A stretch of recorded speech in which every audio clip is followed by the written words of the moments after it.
Hello mga ka-sunshine, magandang gabi po sa lahat ng nasa Pinas at magandang umaga naman sa mga nasa ibang bansa. Okay. Kasalukuyan po ay nandito pa po sa aking trabaho, may ginagawa.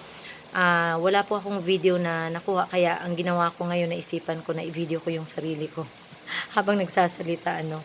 Okay. At gusto ko na lang din i-grab itong opportunity na to dahil walang ingay sa paligid, walang ingay ng mga sasakyan, ng mga tao, at lalong-lalo na walang ingay ng music. Okay, kasi takot po ako dyan, baka makopyright tayo, mahirap na. Okay, so ah, gusto ko lang pong ipaabot sa bawat isa sa atin. Alam ko na pagod ang iba sa atin na may mga trabaho. Kahit nga yung mga nanay sa bahay, lahat tayo napapagod. Kahit mga bata nga napapagod din. So, hindi natin maiwasan na bawat isa sa atin, meron talaga tayong may mga sarili tayong kinakaharap na mga pagsubok sa buhay.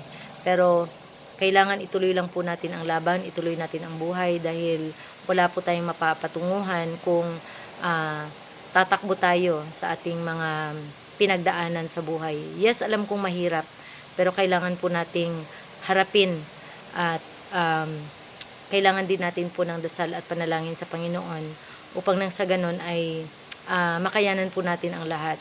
Alam ko na may iba sa atin na gusto nang bumigay, 'di ba? Kasi hindi natin maiwasan yung mga discouragement, yung panghihina. Nasa ano tayo, nasa katawang lupa pa tayo. Yan ang isipin natin. Ay, kahit nga robot ay bumibigay, tayo pa kaya? So ang ano lang natin ay dasal, patuloy nating harapin ang kung anumang pagsubok na meron tayo. At alam ko din po na bawat pagsubok ay meron po yung mensahe para sa atin na one thing din po ay mag-grow din tayo mentally, emotionally, and spiritually. Yan po. At lalong nagpapatibay po din sa atin ang ating pananampalataya sa Panginoon. At wag po tayong bumigay dahil ang lahat ng ito ay may purpose. Maliit man o malaking bagay man yan ang dinaranas o dinadaanan natin sa araw-araw. Alam kong may purpose ang Panginoon.